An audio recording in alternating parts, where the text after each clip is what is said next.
Hello everyone, and welcome to this Uska News Water News video podcast. In November 2016, the first Global Water Stewardship Forum met in Scotland, the Hydro Nation, convened by the Alliance for Water Stewardship. Experts from more than 20 countries met in sunny Edinburgh for 2 full days with representatives from governments, large and small corporations, NGOs, finance and civil society.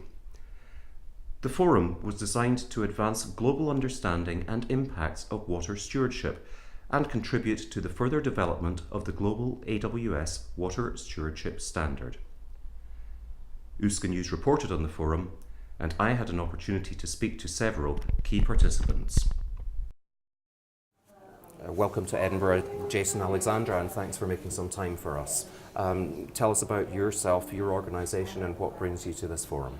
Thanks, and yes, I'm really enjoying coming to Edinburgh.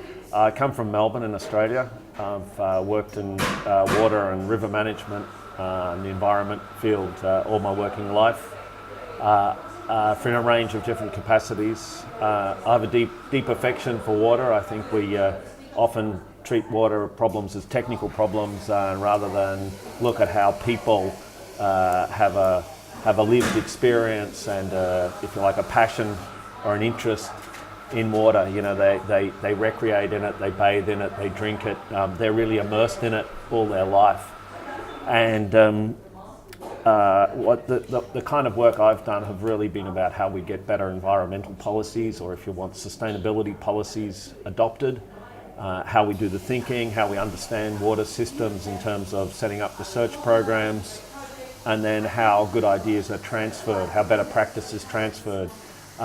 So I have a long interest in the development of standard systems and certification systems, not because I'm particularly fond of all the detail of standards, but because I see that the way professional bodies, organisations, governments work, they actually need codification of practices, and it's a way in which we see the transfer and adoption of good ideas. And your background includes work with the Murray-Darling Basin Authority, which is very often in the news because of water challenges and water challenges met successfully. We are no stranger to water challenges in Australia. You know, if you like, the poetic approach, we're a land of droughts and flooding rains, and it's accurate. It was written nearly 100 years ago as a stanza of a poem. We don't have the reliable climate that you're familiar with. We don't have kind of regular rains. Our rains tend to come in phases that can go for up to a decade, and then droughts that go for a decade. So the kind of news you see will be driven by this hugely variable climate system. But also in Australia, because of our history, the history of British colonisation, we have multiple states, and those states have different, they have separate responsibility for water. And then overlaying 5 government areas is our biggest river system. So the complexity of the Murray-Darling Basin isn't just a technical challenge, it's a challenge for water governance. How do those Australian governments work out how to cooperate with one another? So it's sometimes regarded as a microcosm of the challenges of multilateral cooperation around water. And in a fairly pragmatic way, Australia has tried a lot of different ways of dealing with the challenges of cooperation, cooperative management of this large river system. And yes, sometimes quite successful, sometimes more challenging. But experiences in the relatively early stage of developing a water standard certification, there are experiences in Australia which the rest of the world can learn from and draw from. Well, when I was an executive with the Murray-Darling Basin Authority, I helped set up some pilot projects where we could test certain ideas in the development of the standard. And that's because there was an opportunity to engage with individual water users like irrigation farmers, or to engage with groups of farmers across a region and test this idea. What would it take to have a standard that would be meaningful, that could be implemented, etc. So we've tried a range of those, let's call them pilot studies, with the intention that they can be used to test the ability of the standard to be adopted in different kinds of situations.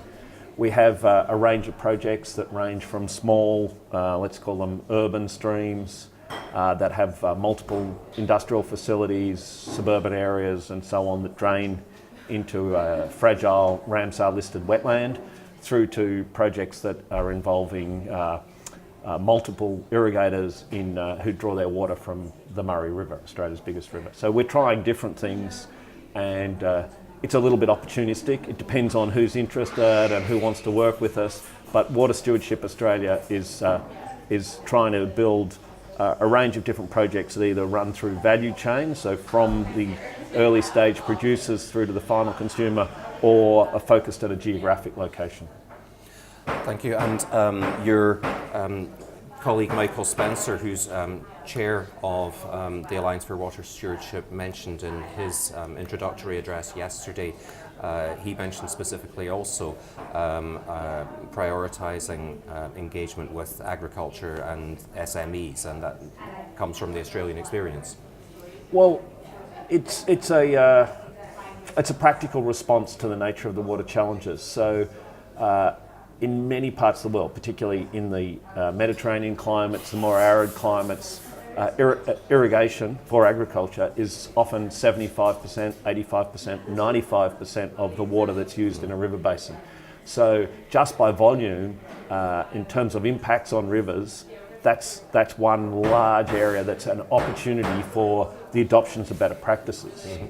So it is an important opportunity. We need to be engaging with irrigators, but of course irrigators are producing they're producing products or commodities that are then transformed or marketed around the world. So there's a chance to be working at the irrigation district with the irrigation sectors like cotton growers or dairy farmers or wine grape growers, and to recognise their adoption of better practice. Many of these industries have already been working on a journey of improvement in water management for decades. So it's not as if somebody has to go and beat them up and say, you need to improve your practices. The better operators have been engaged in improving their practices in Australia for decades, and they've been able to find many ways of being more efficient with water, producing higher quality products with less water, etc.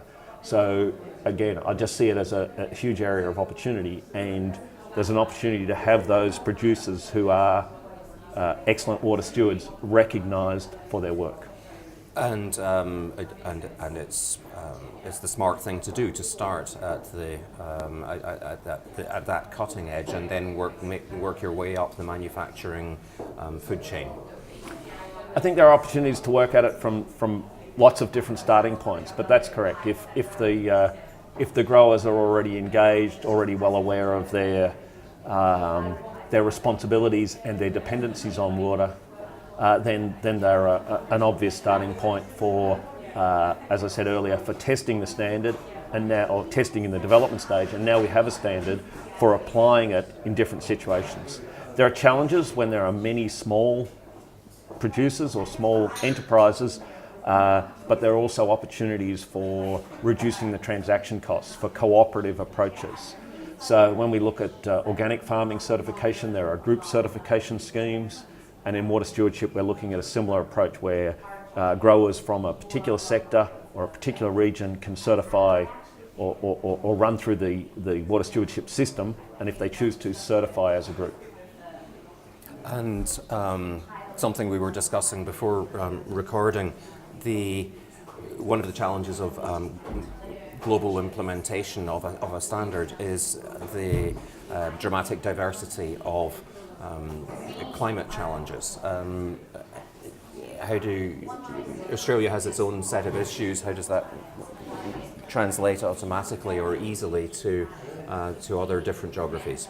I'm not sure anything translates that easily, and I think we have to be wary of just thinking that solutions can be transferred without taking into account local contexts. And part of the challenge of the water stewardship standard is to come up with a global standard that's globally applicable, that's flexible, that's adaptable, but still has some rigour in it. It can't just be anything or everything goes and it fits under the standard, otherwise it's not really an effective standard.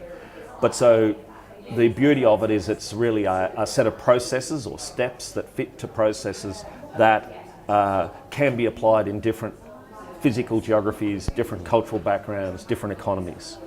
So in Australia, we go from subantarctic islands, very cold, wet places in the south, through our mountain ranges, temperate climates, up into the tropics, tropical savannas, deserts, etc.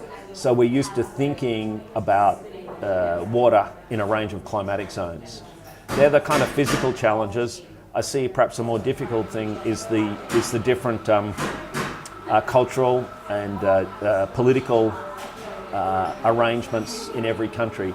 But if we think about something that's flexible and that the people who are given a chance to implement it do it in a way which is context specific and culturally appropriate, there's no reason why we can't see water stewardship, the water stewardship system being used in a whole range of different geographies.